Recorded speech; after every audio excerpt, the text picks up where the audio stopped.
اس لیے کہ میرے بھائیوں اگر دیندار بیوی لے کے آؤ گے کسی دن اگر اس کو سوکھی روٹی کھانی پڑے تو وہ روٹی کھا کے دن پر گزارا کر لے گی لیکن کبھی شکایت نہیں کرے گی اپنی ماں سے اپنے باپ سے کہ کس گھر میں تو نے میری شادی کرایا کہ یہاں سوکھی روٹی کھانی پڑتی ہے۔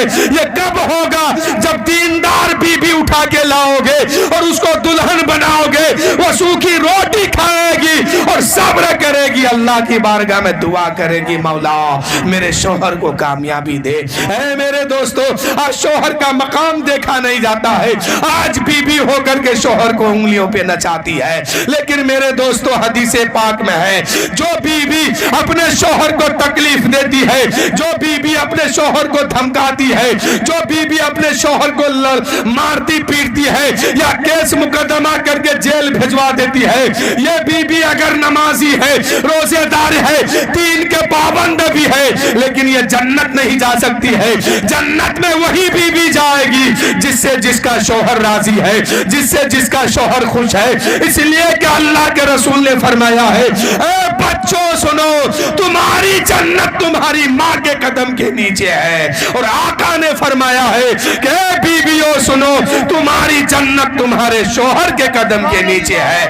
جب تک شوہر راضی نہیں تب تک بیوی کو جنت نہیں ملے گی، چاہے وہ نمازی کیوں نہ ہو، روزے دار کیوں نہ ہو، دین پر چلنے والی کیوں نہ ہو، شوہر کو راضی رکھنا ضروری ہے۔ یہ راضی کب رکھے گی؟ جب وہ دین کو سمجھے گی، دین پر چلے گی، دیندار ہوگی۔ اس لیے کہ میرے دوستو اگر ایک شوہر کے جسم میں گھاؤ ہو گیا ہے، فورا فنسی ہو گیا ہے، جسم گل رہا ہے اور بیوی اپنے منہ سے اس کا پیپ چوس کر کے باہر نکالے، تب بھی ایک بیوی اپنے شوہر کا حق ادا نہیں کر پائے گی۔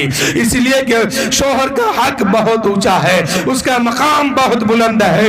اگر شوہر کے لیے بیوی سجتی ہے یہ عبادت ہے، اور وہی بیوی اگر دوسرے کے لیے سجتی ہے تو یہ حرام ہے اور گناہ ہے۔